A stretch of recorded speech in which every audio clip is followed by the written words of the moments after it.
From accidentally throwing a $3 million lottery ticket in the bin to spending an entire $16 million prize in just under 90 days.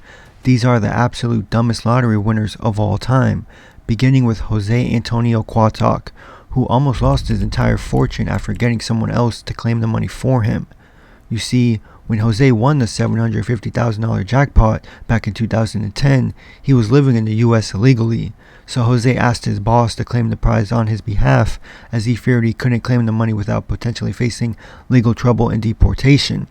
This worked out perfectly until Jose's boss began to falsely state that he was the one who actually purchased the ticket. Taking legal action against his boss was risky, given Jose wasn't supposed to be in the country at all.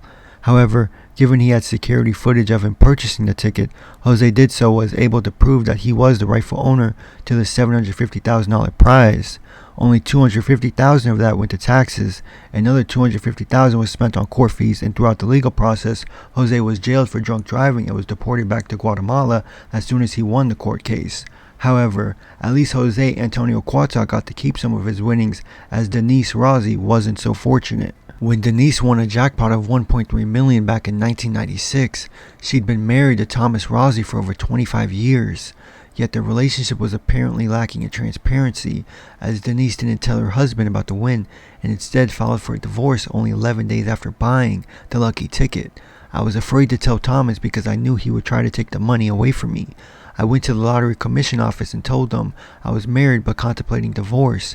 They told me to file before I got my first check, which I did. Denise was initially successful in hiding the money from her now ex-husband as for a whole 2 years after their divorce. Thomas had no idea that Denise had ever won the lottery. However, in May 1999, a letter was sent to Thomas's home address asking if Denise was interested in a lump sum buyout of her lottery winnings. This was the first Thomas knew about the lottery prize. He confirmed that Denise was a winner with the California lottery, and given they were still married at the time of the win, Thomas launched a lawsuit stating that he was entitled to half of the prize money.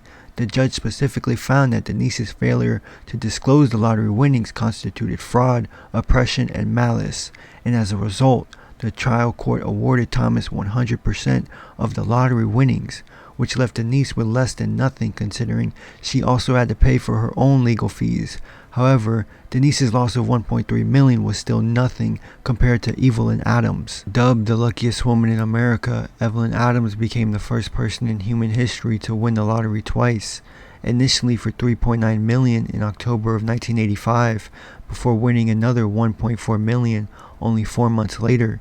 With the probability of this win being approximately 1 in 17.3 trillion, Evelyn seemed to realize that she had no lottery luck left by stating that she was going to quit playing and instead began to buy various businesses, including the convenience store where the lucky tickets had been purchased. While you could argue that this was a smart move, Evelyn still hadn't fixed her game tumbling problem, and instead of buying more lottery tickets, she instead took the rest of her winnings to the Atlantic City casinos, where she lost her entire remaining fortune to the slot machines. Without any money left, her businesses failed one after the other, and by 2012, Evelyn was living in a trailer park, while stating to the media, winning the lottery isn't always what it's cracked up to be.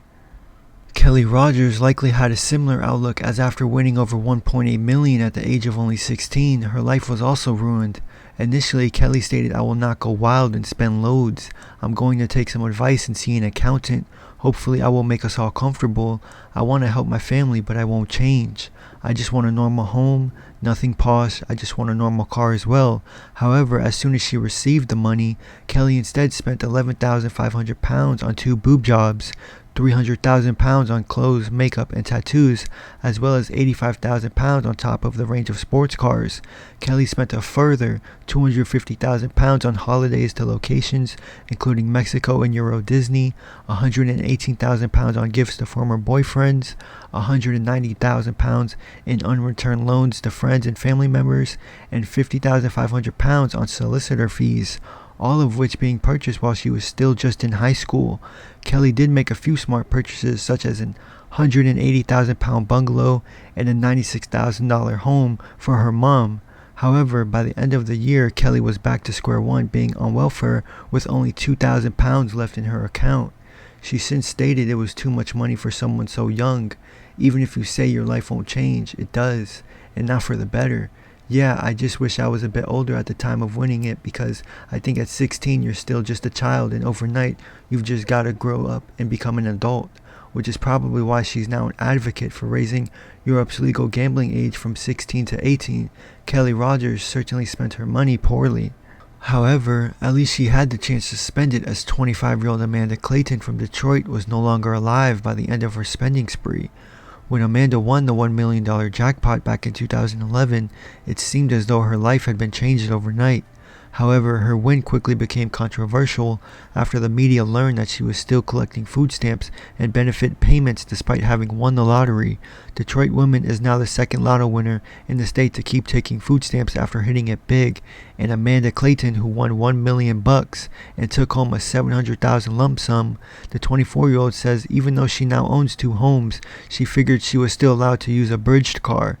After being confronted about the behavior, Amanda had the following to say: "I thought that they would cut me off, but since they didn't, I thought maybe it was okay because I'm not working." And shortly thereafter, she was charged with 2 felony counts of welfare fraud and was ordered to pay back the $5,500 worth of food stamps she'd had received. While Amanda quickly paid the $5,500 back, she never got the chance to spend the rest of the money, as only 6 months later she would unfortunately overdose in one of her 2 homes. He says she was tormented by the fame and the problems that came with winning the lottery. What's the point of having one if you're not going to have happiness? He says she didn't want the money anymore and bought things for her family and set up college funds for her children. He says she only had $67,000 of her winnings left. The end of Amanda Clayton's story was somewhat unexpected. However, a 2-second glance at Ryan McGee is more than enough to predict that this lottery win would eventually end in disaster. After winning £6.4 million back in 2008 at the age of 27, Ryan was placed on the Sunday Times Top 100 Rich list for young people. He purchased a luxury mansion in his home country of Ireland, which featured 5 bedrooms, an indoor swimming pool, a full champagne bar, and an A2 car garage, where he kept his brand new Ferrari 458 Italia. However, as you might expect, this is where things begin to go terribly. Only 3 years after buying the Ferrari, Ryan slipped off the road, crashing the car into a field, mainly because he was driving in the snow. Locals were amazed Ryan was driving the Ferrari in that weather, especially when he had a more suitable Range Rover he could use. The Ferrari was not understood to be running on winter tires, which while costing around £4,400, hugely boost grip and handling in icy conditions. Ryan's property development business then dissolved, which was accompanied by a divorce from his wife and the sale of his luxury home. Then 2 years later, Ryan McGee was pulled over driving an uninsured Ford Focus without a license. However, the most interesting part is that he had to claim legal aid, which is a service for those who are unable to afford a lawyer. Now, Ryan McGee was a complete idiot with his money. However, he still looks like Albert Einstein when paired to Martin Todt. When Martin and his wife Kay won £3 million back in 2001, they didn't go in to claim the prize because, well, they had no idea that they were the winners. They'd purchased a ticket in passing, completely forgotten about it, and would only come to realize that they were the winners after hearing about the unclaimed prize over 6 months later. The main problem was that at some point the ticket had been misplaced or thrown out completely. Despite frantically searching, the pair couldn't find their ticket but were sure they had won because the jackpot numbers matched the ones they used every week. Computer records in their local Londis proved Kay really had purchased the ticket, and the thrilled pair rushed to tell lottery organizer Camelot to claim their prize, but they fell victim to a little-known rule stating lost tickets must be reported within 30 days. After 45 days of deliberation, Camelot told the devastated couple that they would not be collecting the jackpot, and as a result, the couple's marriage eventually came to an end. We'd only known each other for 2 years, and the lottery ordeal quickly highlighted our differences. All we did was bicker. Sadly, both of us agreed we should split, and Kay moved out. Man seems to have convinced himself that losing the ticket ended up being a good thing. Having stated for a long time, I lost sight of who I was and what I believed in, but I can honestly say I'm glad I didn't get the $3 million now. There is no guarantee it would have brought me happiness, and if there's anyone else who would have agreed with this statement, it definitely would have been the most miserable lottery win of all time. William Post. When William won a $16.2 million jackpot back in 1988, he had just $2.46 in his bank account and was able to purchase the lucky ticket by selling a ring for $40 to a local pawn shop. This, in conjunction with the time he spent in jail for cashing invalid checks, highlighted William Post's awful money management skills and acted as foreshadowing for how poorly his lottery win was eventually going to be spent.